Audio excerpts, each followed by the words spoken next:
दोस्तों 16 दिसंबर 2014 की तारीख और पाकिस्तान के इतिहास का सबसे खौफनाक दिन। इसी दिन पाकिस्तान में 100 से भी ज्यादा मासूम बच्चों का निर्मम तरीके से नरसंहार कर दिया गया। इस हत्याकांड ने पाकिस्तान से लेकर पूरी दुनिया को हैरान कर दिया और इस हत्याकांड ने केवल पाकिस्तान के ही नहीं बल्कि भारत के भी आंसू ला दिए थे।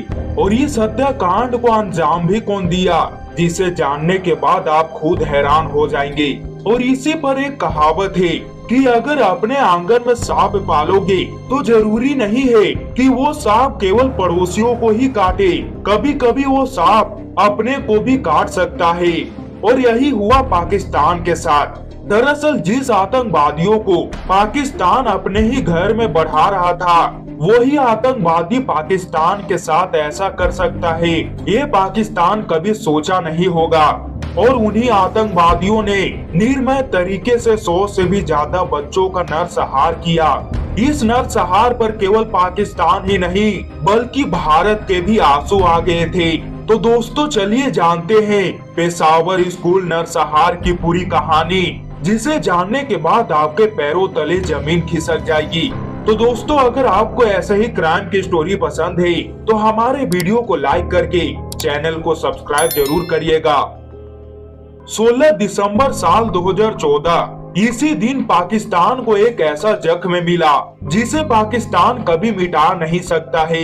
इसी दिन पाकिस्तान द्वारा तैयार किए गए तालिबानी आतंकवादियों ने पाकिस्तान के पेशावर स्थित एक आर्मी पब्लिक स्कूल में 100 से भी ज्यादा मासूम बच्चों पर बेरहमी से गोलियां बरसाई। दरअसल पाकिस्तान के खैबर पख्तूनख्वा प्रांत की राजधानी पेशावर में आर्मी पब्लिक स्कूल है, जिसमें ज्यादातर सेना के जवानों के बच्चे पढ़ाई करते हैं। और 16 दिसंबर 2014 को इसी स्कूल कैंपस में ऐसा दिल दहला देने वाला भीषण नरसंहार हुआ जिसे पाकिस्तान कभी भुला नहीं सकता है। इस हमले में 150 से ज्यादा लोग मारे गए, जिनमें ज्यादातर स्कूली छात्र ही थे। 16 दिसंबर 2014 की सुबह स्कूल आम दिनों की तरह ही चल रहा था। सभी बच्चे अपनी अपनी क्लास में पढ़ाई कर रहे थे। तभी पाकिस्तान के स्थानीय समय के मुताबिक करीब 10 बजे तालिबान के 7 आतंकी स्कूल में घुसे। ये सभी स्कूल की बाउंड्री फांदकर कैंपस में अंदर आए। ये सभी आतंकी अत्याधुनिक हथियार लिए हुए थे और इन्होंने अपने पास ग्रेनेड लेकर अंदर पहुंचे थे। आतंकवादी सबसे पहले स्कूल के हॉल में पहुंचे और वहां पर कुछ बच्चों को फर्स्ट एड मेडिकल के बारे में जानकारी दी जा रही थी। बच्चों को कुछ समझ में आता तब तक आतंकवादियों ने ताबड़तोड़ गोलियां बरसानी शुरू कर दी। इसके बाद आतंकवादी बगल की क्लास में गए और वहां पर शिक्षक और छात्रों पर अंधाधुंध गोलियां बरसानी शुरू कर दी। बस फिर क्या था, क्लास दर क्लास आतंकवादी जाते रहे और गोलियां चलाते रहे। और इसी दौरान गलियारों और कैंपस में जो भी दिखाई दिया उसे गोलियों से भून दिया गया। और इसी बीच यह खबर बाहर निकली तो सूचना मिलते ही पाकिस्तान के सेना ने स्कूल को घेर लिया और जवाबी कार्रवाई शुरू कर दी। यहाँ सबसे बड़ा खतरा था कि स्कूल में बच्चे भी थे और आतंकियों के पास ग्रेनेड भी था। इसके चलते ऑपरेशन में बड़ी दिक्कत आ रही थी। आतंकवादियों ने स्कूल में जगह जगह बॉम्ब ब्लास्ट कर रहे थे। आखिरकार 9 घंटों तक चली कार्रवाई के बाद जब आतंकवादियों की तरफ से फायरिंग बंद हुई तो उसके बाद पाकिस्तानी सेना को 7 आतंकवादियों की लाशें मिली। लेकिन तब तक उस स्कूल में इतना खून बह चुका था जिसका दाग पाकिस्तान के दिल पर अभी भी छपा हुआ है। इस निर्मम नरसंहार में स्कूल स्टाफ समेत 151 लोग मारे गए और इनमें से 134 मासूम बच्चे थे।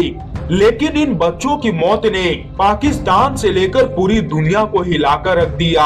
हर कोई हैरान था कि कोई कैसे ऐसा कर सकता है या फिर कौन है जो इस तरह की क्रूरता को अंजाम दे सकता है।